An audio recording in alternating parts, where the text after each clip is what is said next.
Tupac Shakur was embroiled in a feud between East Coast and West Coast rappers and was murdered in a drive-by shooting in 1996, leaving behind an influential musical legacy at the age of 25. Who was Tupac Shakur? Tupac Shakur was an American rapper and actor who came to embody the 1990s gangsta rap aesthetic, and who in death became an icon symbolizing noble struggle. He has sold 75 million albums to date, making him one of the top-selling artists of all time. A sensitive, precociously talented, and troubled soul, Tupac was gunned down in Las Vegas on September 7, 1996 and died 6 days later. His murder has never been solved. Tupac began his music career as a rebel with a cause to articulate the travails and injustices endured by many African Americans. His skill in doing so made him a spokesperson not just for his own generation but for subsequent ones who continue to face the same struggle for equality. In life, his biggest battle was sometimes with himself. As fate drove him towards the nihilism of gangsta rap, and into the arms of the controversial Death Row Records impresario Suge Knight, the boundaries between Shakur's art and his life became increasingly blurred with tragic consequences. Early life. Tupac was born on June 16, 1971, in Harlem, New York. His mother, Afeni, was raising 2 children on her own and struggled for money. The family moved homes often, sometimes staying in shelters. They moved to Baltimore, where Tupac enrolled at the prestigious Baltimore School for the Arts, at which he felt the freest I ever felt. Tupac's mom, father, and sister. Tupac was named Lesane Parish Crooks at birth. After joining the Black Panther Party, his mother changed his first name to Tupac Amaru, a Peruvian revolutionary who was killed by the Spanish. Tupac later took his surname from his sister Sekiya's father, another Panther called Muchalo Shakur. Tupac's mother, Alice Faye Williams, was the daughter of a North Carolina maid and a high school dropout. She became pregnant with Tupac in 1970 while on bail after being charged with conspiring to set off a race war. Afeni was acquitted the following year after successfully defending herself in court, displaying a gift for oration that her son would inherit. She changed her name to Afeni Shakur after becoming actively involved with the Black Panther Party. Afeni died in May 2016 at the age of 69. Tupac's father, Billy Garland, was also a Panther but lost contact with Afeni when Tupac was 5 years old. The rapper would not see his father again until he was 23. "I thought my father was dead all my life," he told the writer Kevin Powell during an interview with Vibe magazine in 1996. "I felt I needed a daddy to show me the ropes and I didn't have one." Afeni gave birth to a daughter, Sekiya, 2 years after Tupac. However, Sekiya's father, Muchalo Shakur, did not stick around, either. Jada Pinkett Smith and Tupac's friendship. Tupac met actress Jada Pinkett Smith in high school at the Baltimore School for the Arts in Maryland. She had a cameo in his music video for Strictly for My Niggas. Pinkett Smith was featured in the 2017 movie on Tupac All Eyes on Me. She later told reporters that she was a drug dealer when she met Tupac and that she found the reimagining of their relationship in the film very hurtful. "It wasn't just about, oh, you have this cute girl, and this cool guy, they must have been in this nat, it wasn't that at all. It was about survival, and it had always been about survival between us," she said. Move to California and rise to fame. Tupac's Baltimore neighborhood was riven by crime, so the family moved to Marin City, California. It turned out to be a mean little ghetto, according to Robert Sam Anison's comprehensive posthumous feature on Tupac for Vanity Fair in 1997. It was in Marin City that Afeni succumbed to crack addiction, a drug her son, Tupac, would sell on the same streets where his mother bought her supply. Tupac's love for hip-hop would steer him away from a life of crime, for a while, at least. At 17, in the spring of 1989, he met an older white woman, Leela Steinberg, in a park. They struck up a conversation about Winnie Mandela. Steinberg would later recall a young man with fan-like eyelashes, overflowing charisma, and the most infectious laugh. By the time they met, Tupac was obsessively writing poetry and convinced Steinberg, who had no music industry experience, to become his manager. Steinberg was eventually able to get Tupac in front of music manager Atron Gregory, who secured a gig for him in 1990 as a roadie and dancer for the hip-hop group Digital Underground. He soon stepped up to the mic, making his recording debut in 1991 on Same Song, which soundtracked the Dan Aykroyd comedy Nothing But Trouble. Tupac also appeared on Digital Underground's album Sons of the P in October that year. After the band's manager, Gregory, took over from Steinberg, he landed Tupac a deal with Interscope Records. A month after Sons of the P hit the stores came Tupacalypse Now, Tupac's debut album as a solo artist. Tupac often complained that he was misunderstood.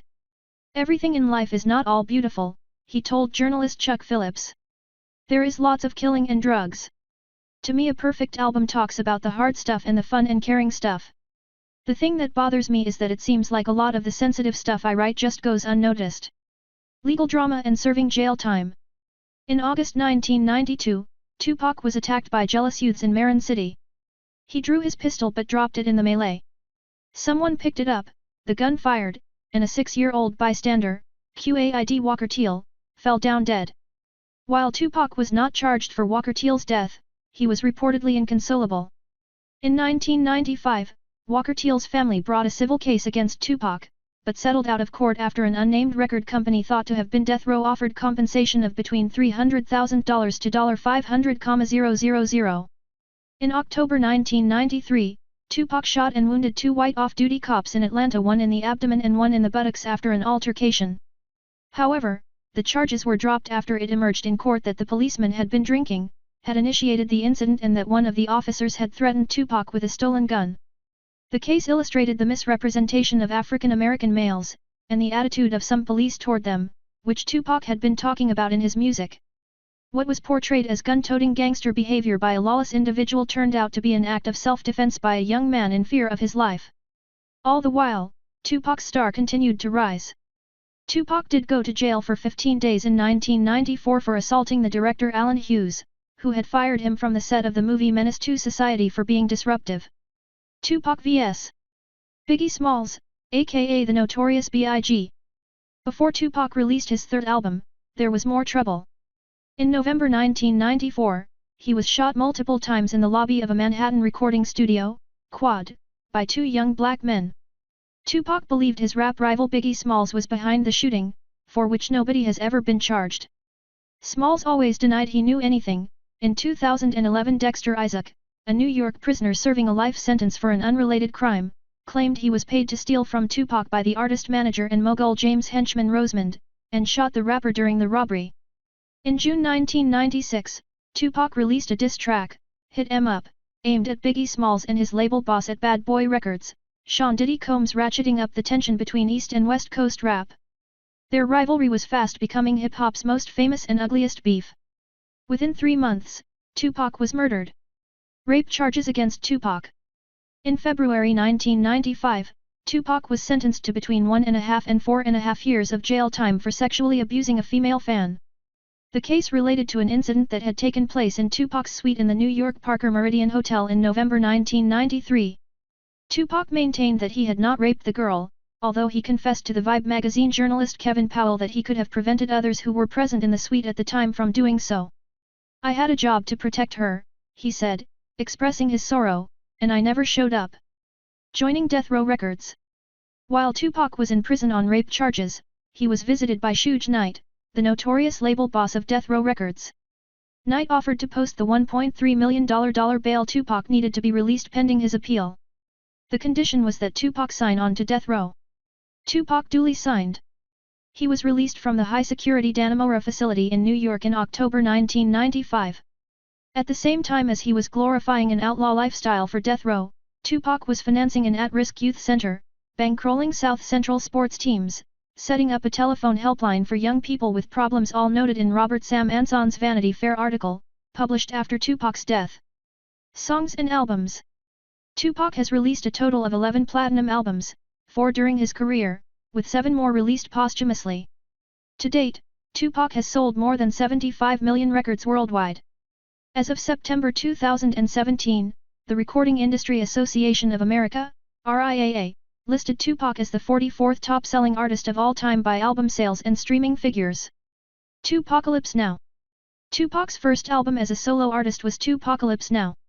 Although it did not yield any hits, it sold a respectable 500,000 copies and established Tupac as an uncompromising social commentator on songs such as Brenda's Got a Baby, which narrates an underage mother's fall into destitution, and Soulja's Story, which controversially spoke of blasting a police officer and dropping the cop.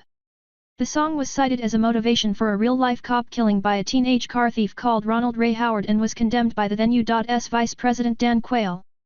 There is absolutely no reason for a record like this to be published, Quayle said. It has no place in our society. With those words, Tupac's notoriety was guaranteed. Strictly for My Niggas. Tupac's second album, Strictly for My Niggas, dropped in February 1993. It continued in the same socially conscious vein as his debut. On the gold-certified single Keep Ya Head Up, he empathized with my sisters on the welfare, encouraging them to please don't cry, dry your eyes, never let up. The album featured contributions from Tupac's stepbrother, Mapreme. Mapreme became a member of the hip-hop group Thug Life, which Tupac started and which released the album Thug Life, Volume 1 in 1994. Me Against the World. When Tupac's third solo album came out on March 14, 1995, he was in jail. Its title, Me Against the World, could not have been more apt. It reached number 1 in the Billboard 200 chart and is considered by many to be his magnum opus, by and large a work of pain, anger, and burning desperation, wrote George Coker at Rolling Stone. But there was vulnerability. Lead single, Dear Mama, was a tear-jerking tribute to his mother, A. Feni, that hit number 9 on the Billboard Hot 100 in April 1995. All Eyes on Me. Tupac's debut for Death Row, the double-length album All Eyes on Me, came out in February 1996. With his new hip-hop group Outlaws debuting on the album, All Eyes on Me was an unapologetic celebration of the thug lifestyle, eschewing socially conscious lyrics in favor of gangsta-funk hedonism and menace. Dr. Dre, who had pioneered G-Funk with NWA, produced the album's first single, California Love, which went to number 1 on the Billboard Hot 100 and remains Tupac's best-known song. The third single from the album, How Do You Want It, also reached number 1. Within 2 months of its release, All Eyes on Me had been certified 5 times double platinum. It would eventually become diamond certified. How Do You Want It? Released as a single in June 1996, How Do You Want It was more famous for its B-track, Hit 'Em Up, which aired Tupac's West Coast feud with East Coast bad boy rivals. On the inflammatory song, Tupac spat venom at artists including Biggie Smalls, Lil' Kim, Jr. Mafia, and Prodigy of Mobb Deep. The track seemed to chillingly presage Tupac's death and the ensuing conspiracy theories. Grab ya Glocks, when you see Tupac, call the cops, when you see Tupac, who shot me, but ya punks didn't finish, now ya bout to feel the wrath of a menace, he rapped. Don Killuminati, The 7-Day Theory. Tupac's fifth album, Don Killuminati, The 7-Day Theory, was released in November 1996, just 8 weeks after his death. It also reached number 1 on the charts. Tupac recorded a total of 6 studio albums released posthumously, up to and including Pac's life in 2006. Poems and book. Before Tupac became a rapper, he wrote poetry. The world moves fast and it would rather pass you by than to stop and see what makes you cry, is one verse he wrote as a teenager that would eventually be published in the 2000 book, The Rose That Grew From Concrete. Movies starring Tupac. Along with his music, Tupac had appeared in several films by the time of his death, among them starring roles alongside Janet Jackson in 1993's Poetic Justice and Mickey Rourke in 1990's IXS Bullet. Tupac's wife and girlfriend. Tupac married Keisha Morris in 1995 while he was still in prison. The couple had met several months earlier at a nightclub when Morris was 20 and Tupac was 21. Their marriage was annulled 5 months after Tupac was released from jail. In October 1995, the pair remained friends until his death. Soon after his marriage to Morris ended, Tupac began dating Kidada Jones. They had met at a club when Tupac apologized for insulting her father, Quincy Jones, for only dating white women. Jones was in Las Vegas with Tupac the night he was shot. Death. Tupac died in Las Vegas on September 13, 1996, of gunshot wounds inflicted 6 days prior. His murder remains unsolved. On September 7, Tupac was in Las Vegas with Knight to watch a Mike Tyson fight at the MGM Grand Hotel. There was a scuffle after the bout between a member of the Crips gang and Tupac. Knight, who was involved with the rival Bloods gang, and members of his entourage piled in. Later, as a car that Tupac was sharing with Knight stopped at a red light, a man emerged from another car and fired 13 shots, hitting Tupac in the hand, pelvis, and chest. He later died at the hospital. His girlfriend Kidada and his mother Afeni were both with him in his final days. Tupac's body was cremated. Members of his old band, Outlaws, made the controversial claim that they had smoked some of his ashes in honor of him. His mother announced she would scatter her son's ashes in Soweto, South Africa, the birthplace of his ancestors, on the 10th anniversary of his murder. She later changed the date to June 16, 1997, Tupac's 26th birthday, as well as the anniversary of the 1976 Soweto uprising. On March 9, 1997, 6 months after Tupac died, Biggie Smalls was killed in a drive-by shooting in Los Angeles. His murder has never been solved, either. Tupac conspiracies. Is Tupac alive? Tupac died of gunshot wounds in 1996. However, conspiracy theories have raged ever since Tupac was shot, as his murder has never been solved. Fans have speculated that Tupac faked his death. On his album Life Goes On, Tupac rapped about his funeral. His song I Ain't Mad at Ya was released 2 days after he died. There have been several reported potential Tupac sightings since his death, including in 2012 by Kim Kardashian. In September 2017, Knight hinted that Tupac might be alive in an interview. When I left that hospital, me and Pac was laughing and joking. I don't see how someone can go from doing well to doing bad, said Knight, adding that with Pac you never know if he could be alive and living in secret somewhere. In early 2018, BET aired an episode of Death Row Chronicles in which former Crips member Dwayne Cuff D. Keith Davis admitted that he was riding in the car with the man who killed Tupac. He declined to identify the shooter in the interview, revealing only that the shots came from the back seat, though he had earlier told federal investigators that the gun was in the hands of his nephew Orlando Anderson, now deceased. The revelation fueled the launch of a Change.org petition that called for the Las Vegas Metropolitan Police Department to declare the case cleared. It also led to rumors that new arrest warrants were pending, but the LVMPD shot down those rumors in July, saying that they were reviewing the details of what remains an open homicide case. Tupac's letter to Madonna. While serving time in prison, Tupac wrote a letter to Madonna, where he ended relations with the pop star because of her race. The letter, dated January 15, 1995 at 4:30 a.m., was verified to be authentic by news outlets including Rolling Stone. In July 2017, Tupac's letter to Madonna was set to go on auction and was expected to bring in $100,000. In 2018, Madonna brought a lawsuit against the art consultant and online auction house behind the auction to stop the sale. A judge threw out her suit, citing a release that Madonna signed in 2004. Madonna lost her appeal in appellate court in June 2019. The letter was put on auction in July 2019. The letter explains why Tupac was ending their relationship.